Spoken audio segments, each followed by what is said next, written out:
Барлықтарыңызға қайырлы күн, каналыма қош келдіңіздер. Бүгін сіздермен осындай өте жұмсақ әрі дәмді пряниктердің рецептімен бөлісемін. Каналыма тіркеліп, лайк басып қолдау білдіріңіздер. Ең бірінші ыстық сүтімізге осылай кофемізді салып ертіп аламыз. Кофе қоспасаңыздар да болады, өз қалауыңыз бойынша. 2 жұмыртқамызды жарып, қантпен жақсылап араластыратын боламыз. Жұмыртқа бөлме температурасында болуы қажет. Мен қант пен жұмыртқаны вилканың көмегімен осылай араластырып алдым. Сіздер венчиктің немесе миксердің көмегімен араластырсаңыздар да болады. Бұл печеньенің дәмі өзіме өте қатты ұнады және жасалуы оңай, қолжетімді заттармен. Осы массамызға сұйық май жаңағы еріген кофемізді қосып, жақсылап тағы да араластырып аламыз. Осы қоспамызға құрғақ қоспаларымызды қосып, жұмсақ қамыр илейміз.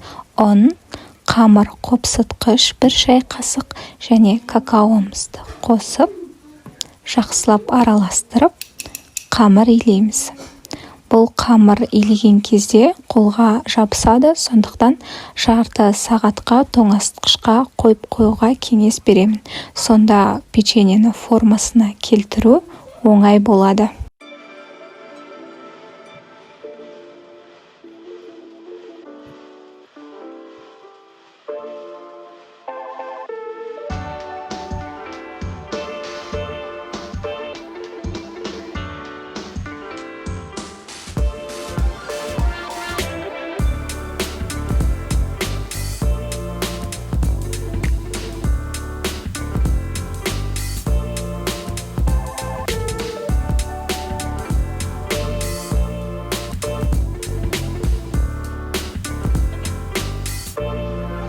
Печеньенің көлемін жаңғақтың көлеміндей домалақ формада осылай пісіреміз.